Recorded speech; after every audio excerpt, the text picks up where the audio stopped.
Doctor Zakir Naik. আমি জিজ্ঞাসা করেছি যে আপনার খুসুসি আমল আমাকে বলুন। এই কথাটা আমি অন্য অনেক আলেমকেই বলেছি জীবনে, যত বড় বড় ওলামায়ে কেরামের সাথে আমার দেখা সাক্ষাৎ হয়েছে। আমি এই প্রশ্নটা করি, কারণ আমি বিশ্বাস করি প্রত্যেকটা মানুষের কিছু খুসুসি আমল থাকে। কেউ রোজা রাখে অনেক বেশি, কেউ নামাজ পড়ে অনেক বেশি, কেউ তেলাওয়াত করে অনেক বেশি, কেউ জিকির করে অনেক বেশি, কেউ পড়াশোনা করে অনেক বেশি। খুসুসি আমল যেটা আল্লাহ রাব্বুল আলামিনের কাছে পৌঁছে যায়, এর ওসিলায় আল্লাহ পাক তাকে মর্যাদা দান করেন। খুসুসি আমল আছে কিন্তু। তো এখন আমি জিজ্ঞাসা করলাম যে স্যার আপনার খুসুসি আমল বলুন কিছু, এমন কিছু খুসুসি আমল যেটার ওসিলায় হয়তো আল্লাহ পাক আপনাকে এই মাকাম এনেছেন বলে আপনি মনে করেন। You think so? তো তিনি বলছেন প্রথমে 5 ওয়াক্ত নামাজ। 5 ওয়াক্ত নামাজ তিনি জামাত মিস করেন না। 5 ওয়াক্ত নামাজ তিনি জামাত এই বয়সেও মিস করেন না মাশাআল্লাহ।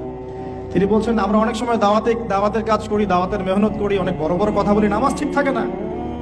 এই ব্যক্তিদের ঈমান আমল দিয়ে দাওয়াতের কোনো কাজ নাই। তাহলে আমরা এখন লেসন পেলাম, ইখলাসের পরে আমরা সর্বপ্রথম ফোকাস করবো কোথায় ভাই?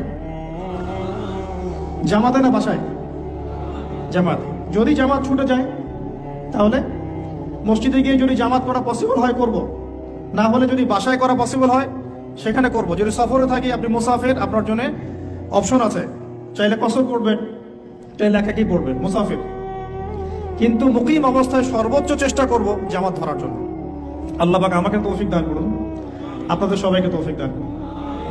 এখানে দুটো কথা আমি অ্যাড করছি আমার পক্ষ থেকে। সেটা হলো যে আমি প্রথম লেকচারে বলেছিলাম যে অনেক মসজিদ দিন দিন বাইতুল্লাহ থেকে বাইতুন নাস হয়ে যাচ্ছে। অনেক মসজিদে প্রকৃত নামাজ থাকছে না, নামাজের রুকু সিজদা ঠিক হচ্ছে না। এক্ষেত্রে আমরা কি করব? আমরা ইমাম সাহেবদেরকে নসিহা করব এবং বোঝানোর চেষ্টা করব যেন নামাজটা তারা একটু ধীর স্থির ভাবে পড়ায়। নামাজের গভীরতায় ঢোকার চেষ্টা করব, কি পড়ছি বোঝার চেষ্টা করব, কি বলছি বোঝার চেষ্টা করব। অর্থ বুঝে নামাজ পড়লে ইনশাআল্লাহ তাআলা এই নামাজ আল্লাহর আরশ পর্যন্ত পৌঁছে যাবে ইনশাআল্লাহ। আর যদি আমরা নামাজের ব্যাপারে গাফেল থাকি এবং নামাজে ফাঁকিবাজি করি, নামাজের আধ্যাত্মিকত্ব মারিফত নষ্ট হয়ে যায়, তাহলে কিন্তু সমস্যা। আমরা যেটা করি, নামাজের ইখতিলাফি কিছু মাসআলা নিয়ে বেশি ঝগড়া করি।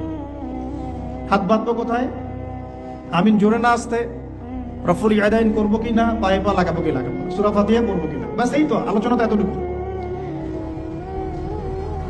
ইখতিলাফি মাসআলাগুলোকে নিয়ে আমরা কথা বলতে বলতে নামাজের মূল জায়গা থেকে সরে আসছি। মূল জায়গাটা আমি একটু বোঝাচ্ছি আপনাকে। মূল জায়গাটা হচ্ছে নামাজে যে কথাগুলো আমরা আল্লাহর সাথে বলছি, সুবহানাহু ওয়া তাআলার সাথে, এই কথাগুলো আমরা বুঝি কিনা, এই কথাগুলো বুঝে আমি আল্লাহকে পাচ্ছি কিনা নামাজে। নামাজ মুমিনের মেরাজ, আল্লাহর সাথে সাক্ষাৎ। কখনো কি নামাজ পড়ার পরে এই ফিলিংসটা আসছে কিনা যে আমি আল্লাহর সাথে কথা বললাম? এখানে পরিশুদ্ধভাবে নামাজ পড়ার জন্য অবশ্যই নামাজের অর্থ বুঝতে হবে, ধীর স্থিরতা বজায় রাখতে হবে এবং তার তিলের সাথে সময় দিয়ে দিয়ে কাজ করতে হবে। তাড়াহুড়ার কোনো প্রয়োজন নাই। ইনশাআল্লাহ দেখবেন আল্লাহর পক্ষ থেকে আল্লাহর নূর আসবে ইনশাআল্লাহ। এই নামাজেই দোয়া কবুল হবে ইনশাআল্লাহ। আল্লাহ পাক আমাদেরকে পরিপূর্ণ নামাজি হওয়ার তৌফিক দান করুন। এরপরে তিনি বলেছেন সেটা হলো তাহাজ্জুদের সালাতের কথা। কিসের কথা? সালাতকে উনি অনেক বেশি গুরুত্ব দেন এবং আমাদেরকে নসিহত করেছেন আমরা যেন তাহাজ্জুদের নামাজকে গুরুত্ব দেই। এই সময় আল্লাহ রাব্বুল আলামিন প্রথম আসমানে নেমে আসেন এবং বান্দাকে আহ্বান করতে থাকেন, কে আছো আমার কাছে কিছু চাইবে, আমি তোমাকে তাই দিব। কে আছো আমাকে ডাকবে, আমি তোমার ডাকে সাড়া দিব। কে আছো আমার কাছে ইস্তেগফার করবে, আমি তোমাকে ক্ষমা করে দিব।